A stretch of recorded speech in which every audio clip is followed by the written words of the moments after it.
बिस्मिल्लाहिर्रहमानिर्रहीम। वेलकम, खुश आमदेद। जैसा कि तुम वेख सकते जे मस्जिद बन रही है, मेरे मोहल्ले की मस्जिद है, इनकी तोसी की थोड़ी ना वेख सकते जे मस्जिद का दरवाज़ा है, देखो बन रही मस्जिद। अगे मैं वीडियो बना चुका है इस मस्जिद के बारे में, दोबारा अज फिर बना रहा। वेख सकते जे लैंटर तक आ चुकी है, लोगों ने काफ़ी मुहब्बत की जिस लैंटर तक आ चुकी है मस्जिद।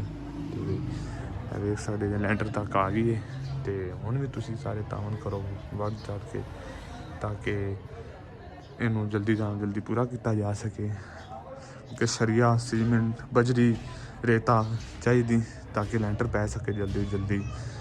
वेख सकते अंदर का मस्जिद का व्यू। इसलिए तुहाडे सारिਆਂ ਨਾਲ गुजारिश है कि बढ़ चढ़ के खिदमत करो इस तरह जिस तरह तुसीं इन्हां ते लै जे मस्जिद नूं, और खिदमत करो ताकि लैंटर लूंटर भी पै जाए, सरिया भी पै जाए आ जाए तो लैंटर पै जाए, तो मस्जिद सही तरह फिर चल सके, तो फिर इत्थे भी नमाजियां नूं नमाज पढ़ने का मौका मिल सके। ये तुसीं भी जानदे सदका जारिया है, आखिरत का खजाना है।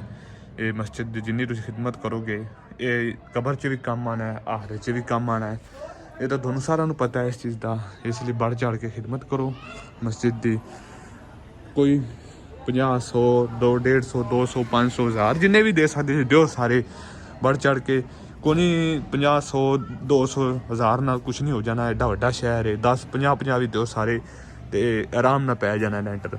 तो सारे कुछ ना कुछ खिदमत करो मस्जिद की, जिन्नी हो सके किसी को उन्नी खिदमत करो। इसलिए अंदर आखिरत का खजाना भी बनाओ आपदा, तो कबर का भी मस्जिद की खिदमत करके।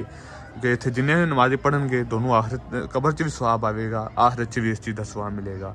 तो जिन्हें भी कोई कर सकता खिदमत करे, ताकि लैंटर भी पवे जल्दी नाल, तो काम रुका है एक बारी ये दोबारा स्टार्ट हो सके, तो जल्दी तो जल्दी मस्जिद बन जाए, ताकि फिर इत्थे नमाजी नमाज वगैरह पढ़ सकन।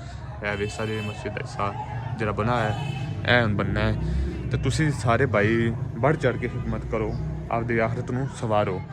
10 20 40 50 100 150 200 1000 2000 4000 जिन्ने जोगा भी कोई है उन्नी खिदमत करे।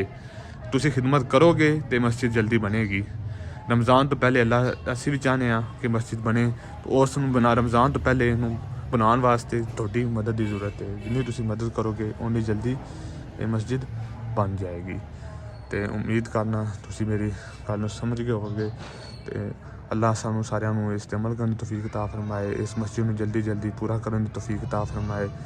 अल्लाह सानू ज़्यादा ज़्यादा नमाज़ां पढ़न, 5 वक्त की नमाज़ पढ़ने की तौफीक अता फरमाए, ज़्यादा ज़्यादा नेक अमल करने की तौफीक अता फरमाए।